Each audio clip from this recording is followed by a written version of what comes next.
ABP आनंद एगिए थाके एगिए राखे। माननीय सदस्यगण, समय की मांग है कि कृषि क्षेत्र में हमारे जो छोटे और सीमांत किसान हैं, जिनके पास सिर्फ 1 या 2 हेक्टेयर जमीन होती है, उन पर विशेष ध्यान दिया जाए।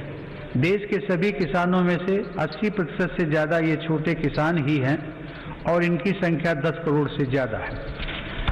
मेरी सरकार की प्राथमिकताओं में ये छोटे और सीमांत किसान भी हैं। ऐसे किसानों के छोटे छोटे खर्च में सहयोग करने के लिए पीएम किसान सम्मान निधि के जरिए उनके खातों में लगभग 1,13,000 करोड़ से अधिक रुपए सीधे ट्रांसफर किए जा चुके हैं। प्रधानमंत्री फसल बीमा योजना का लाभ भी देश के छोटे किसानों को हुआ है। इस योजना के तहत पिछले 5 वर्षों में किसानों को 17,000 करोड़ रुपए प्रीमियम के एवज में लगभग 90,000 करोड़ रुपए की राशि मुआवजे के तौर पर मिली है।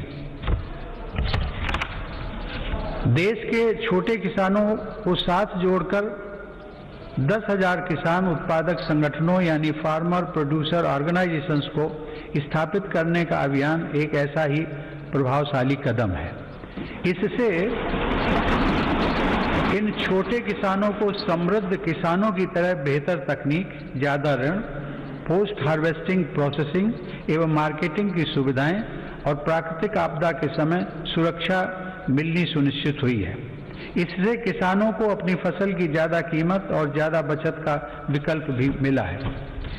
माननीय सदस्यगण, व्यापक विमर्श के बाद संसद ने 7 महीने पूर्व 3 महत्वपूर्ण कृषि सुधार, कृषक उपज व्यापार और कृषक संवर्धन और सरलीकरण विधेयक, कृषि सशक्तिकरण और संरक्षण, कीमत आश्वासन और कृषि सेवा करार विधेयक और आवश्यक वस्तु संशोधन विधेयक पारित किए हैं।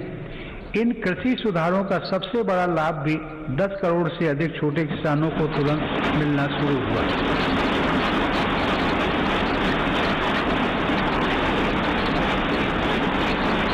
छोटे किसानों को होने वाले इन लाभों को समझते हुए ही अनेक राजनीतिक दलों ने समय समय पर इन सुधारों को अपना भरपूर समर्थन दिया था। देश में अलग अलग फोरम पर देश के हर क्षेत्र में 2 दशकों से जिन सुधारों की चर्चा चल रही थी और जो मांग हो रही थी, वह सदन में चर्चा के दौरान भी परिलक्षित हुई।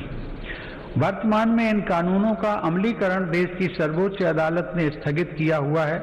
मेरी सरकार उच्चतम न्यायालय के निर्णय का पूरा सम्मान करते हुए उसका पालन करेगी।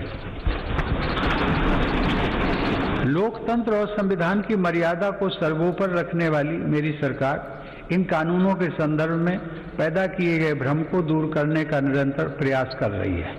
मेरी सरकार ने लोकतंत्र में अभिव्यक्ति की आज़ादी और शांतिपूर्ण आंदोलनों का हमेशा सम्मान किया है, लेकिन पिछले दिनों हुआ तिरंगे और गणतंत्र दिवस जैसे पवित्र दिन का अपमान बहुत दुर्भाग्यपूर्ण है।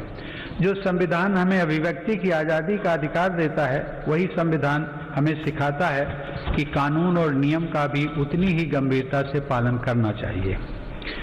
मेरी सरकार ये स्पष्ट करना चाहती है कि 3 नए कृषि कानून बनने से पहले पुरानी व्यवस्थाओं के तहत जो अधिकार थे तथा जो सुविधाएं थी, उनमें कहीं कोई कमी नहीं की गई है, बल्कि इन कृषि सुधारों के जरिए सरकार ने किसानों को नई सुविधाएं उपलब्ध कराने के साथ साथ नए अधिकार भी दिए हैं।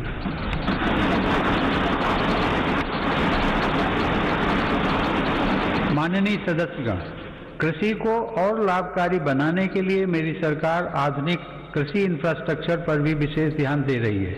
इसके लिए 1 लाख करोड़ रुपए के एग्रीकल्चर इंफ्रास्ट्रक्चर फंड की शुरुआत की गई है। देश भर में शुरू की गई किसान रेल भारत के किसानों को नया बाजार उपलब्ध कराने में नया अध्याय लिख रही है। यह किसान रेल एक तरह से चलता फिरता कोल्ड स्टोरेज है। अब तक 100 से ज्यादा किसान रेलें चलाई जा चुकी हैं, जिनके माध्यम से 38,000 टन से ज्यादा अनाज और फल सब्जियां एक क्षेत्र से दूसरे क्षेत्र तक किसानों द्वारा भेजी गई हैं। माननीय सदस्यगण, किसानों की आय बढ़ाने के लिए मेरी सरकार ने पशुधन को आय के स्रोत के रूप में स्थापित करने पर भी विशेष जोर दिया है। इसी का परिणाम है कि देश का पशुधन पिछले 5 वर्षों में सालाना 8.2% की दर से बढ़ रहा है।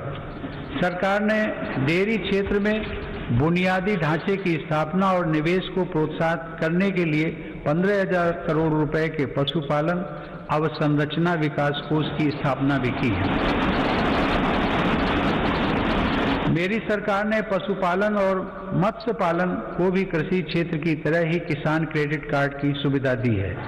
देश में प्रधानमंत्री मत्स्य संपदा योजना के माध्यम से मछुआरों की आय को बढ़ाने के लिए भी काम हो रहा है। इस क्षेत्र में अगले 5 सालों में लगभग 20,000 करोड़ रुपए का निवेश करने की योजना है। किसानों की आमदनी बढ़ाने के लिए मेरी सरकार अन्नदाता को ऊर्जादाता बनाने का भी अभियान चला रही है।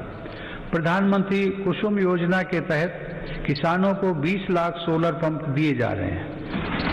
सरकार द्वारा गन्ने के सीरे, मक्का, धान इत्यादि से एथेनॉल के उत्पादन को भी बढ़ावा दिया जा रहा है।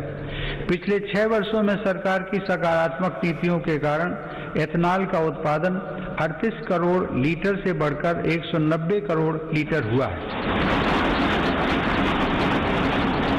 यह उत्पादन इस वर्ष बढ़कर 320 करोड़ लीटर तक हो जाएगा, ऐसी उम्मीद है।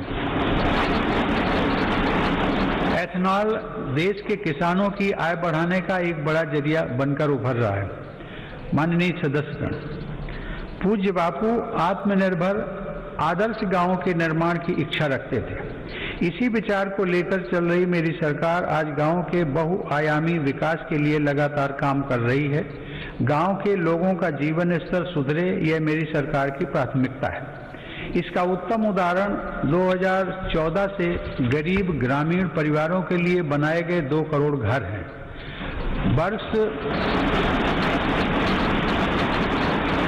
वर्ष